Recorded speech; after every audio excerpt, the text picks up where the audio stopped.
Toda empresa nasce ou deveria nascer com o objetivo de aumentar o valor do capital de seu proprietário. Aumentar o valor do capital de alguém, colocando esse dinheiro em algum mecanismo que o multiplique de determinada maneira, neste caso, gerando valor na forma de produtos ou serviços, é uma forma de investir. Quando não há um capital significativo ou quando se empreende por necessidade, após perder um emprego, por exemplo, pode-se aceitar provisoriamente que o negócio seja apenas uma fonte de renda.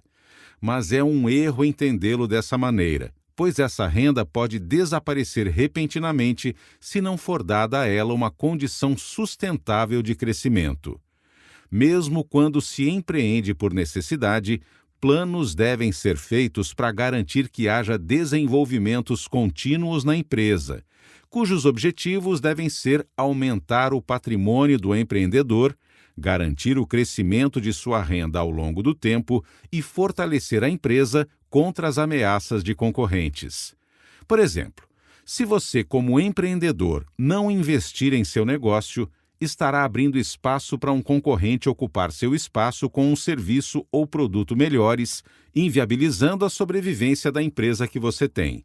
De maneira objetiva, portanto, pode-se definir que o objetivo de toda a empresa é deixar seus proprietários mais ricos de forma sustentável. Por sustentabilidade, não me refiro a preservar a natureza ou o ambiente. A sustentabilidade, nesse contexto, significa que a empresa deve ser capaz de produzir riqueza para seus donos de maneira continuada, recorrente. Portanto, entender a atividade do empreendedorismo como um investimento do seu capital, com o intuito de aumentá-lo, é uma maneira muito favorável de agir, de tomar decisões dentro de uma empresa e um motivo muito forte para dominar cada vez mais as ferramentas financeiras.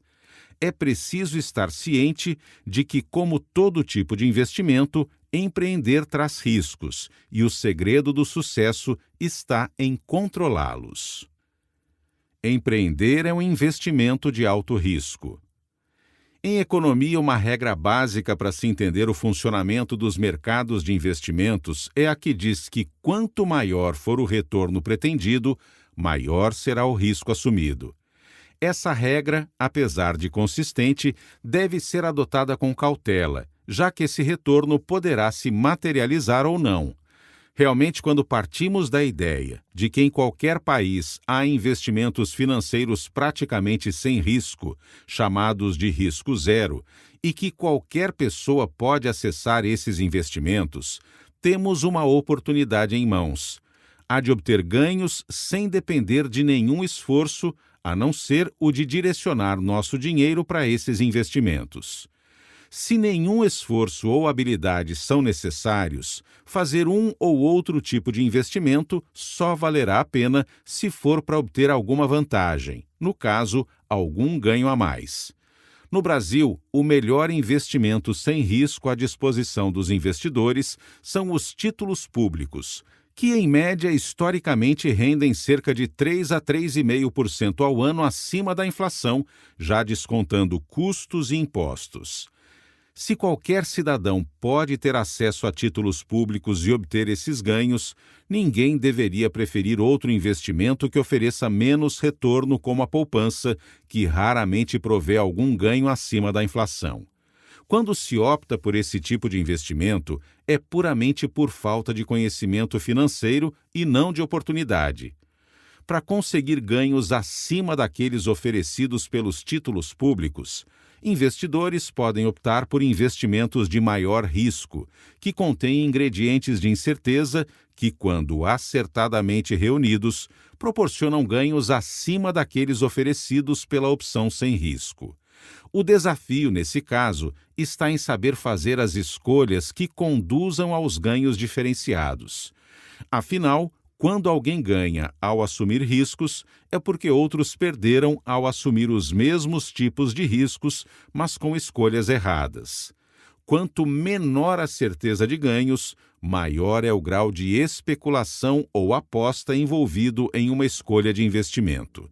Por isso, os investimentos financeiros mais complexos, como as ações, as commodities e os imóveis, são considerados os de maior risco e, por isso, tendem a oferecer ganhos maiores a quem sabe identificar a hora certa de investir mais neles.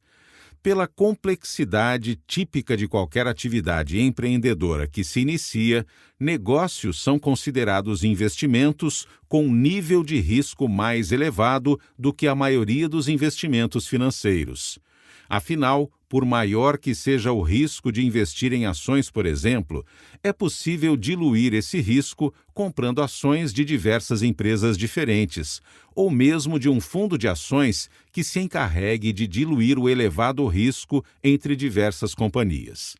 Com isso, por pior que se encontre o mercado de ações, é pouco provável que alguém consiga perder todo o seu patrimônio ao investir nele. Veja um gráfico na figura 1, Risco e retorno dos diversos tipos de investimento, no PDF que acompanha este audiolivro. Quando se investe em uma empresa, porém, diversos fatores de risco podem resultar na perda de todo o patrimônio do empreendedor, pois as variáveis são inúmeras. Além disso, reforço o alerta. É preciso considerar que nem todo o risco assumido pode trazer recompensas. Como empreendedor ou gestor de uma empresa, é preciso ser capaz de mapear quais são esses riscos aos quais você e o negócio estarão expostos. Uma vez ciente deles, considere se seus clientes estarão dispostos a recompensá-lo por riscos que podem ser evitados. Em outras palavras, e usando um jargão mais técnico, o prêmio pelo risco surge apenas para riscos que não podem ser evitados. Por exemplo, imagine que eu planeje abrir uma pizzaria e não tenha todo o conhecimento para tal. De forma a tentar remunerar, compensar o risco pela falta de conhecimento ou planejamento, pretendo cobrar um preço por pizza 20% maior que o da concorrência. Eis o raciocínio do empreendedor. Vou cobrar um pouco mais caro, de maneira a compensar o risco de entrar em um negócio em que eu não domino as variáveis envolvidas. Mas será que o mercado está disposto a pagar 20% a mais por um produto oferecido por milhares de concorrentes que propõem uma qualidade similar? Claro que não.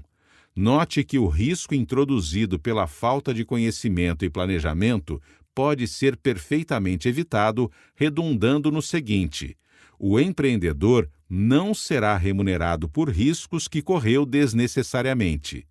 Por outro lado, se na nova pizzaria eu propuser um conceito novo, fizer as pizzas com ingredientes exclusivos e adotar um sistema inovador de entregas controlado por aplicativo no telefone móvel, pode ser que o mercado aceite pagar a mais pela conveniência, pela inovação ou pela sofisticação. Se serei ou não remunerado por isso, só o tempo irá dizer. Daí vem o conceito de risco, o grande desafio do empreendedor. Se o risco é alto, qual é a vantagem de empreender?